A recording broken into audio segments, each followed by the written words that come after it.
বৈষম্যবিরোধী ছাত্র আন্দোলন চলাকালে জুলাই ও আগস্ট মাসে সংঘটিত গণহত্যার অভিযোগের বিচার কার্যক্রম আন্তর্জাতিক অপরাধ ট্রাইব্যুনালে শুরু হয়েছে। বিচার শুরুর প্রথম দিনেই সাবেক প্রধানমন্ত্রী শেখ হাসিনার বিরুদ্ধে গ্রেফতারি পরোয়ানা জারি করেছে ট্রাইব্যুনাল। হাসিনাকে আগামী 1 মাসের মধ্যে গ্রেফতারের নির্দেশনা দেওয়া হয়েছে।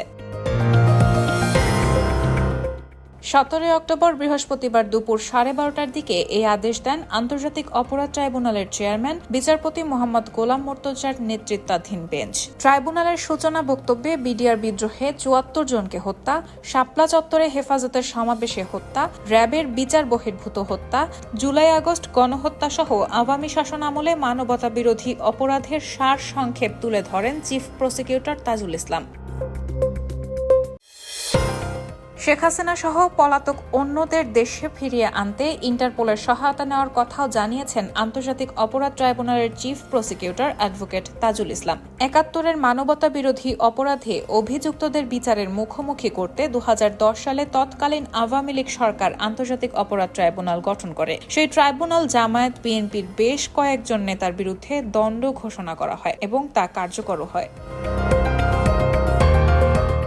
এর আগে বেলা 11টায় আন্তর্জাতিক অপরাধ ট্রাইব্যুনালের এজলাস কক্ষে প্রবেশ করেন চেয়ারম্যান সহ 3 বিচারপতি। চেয়ারম্যান হিসেবে ট্রাইব্যুনালে রয়েছেন বিচারপতি মোহাম্মদ গোলাম মোর্তজা মজুমদার। পাশাপাশি সদস্য হিসেবে আছেন বিচারপতি শফিউল আলম মাহমুদ ও অবসরপ্রাপ্ত জেলা ও দায়রা জজ মোহাম্মদ মহিতুল হক এনাম চৌধুরী। 15 অক্টোবর মঙ্গলবার প্রথম দিন কাজে যুক্ত হওয়ার পর ট্রাইব্যুনালে পৌঁছে যোগদানপত্রে সই করেন তারা।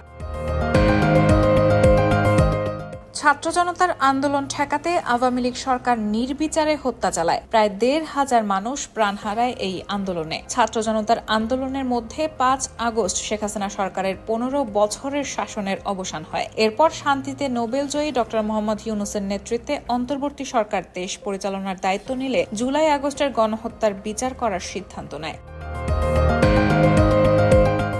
Rehman moon, sound of nation.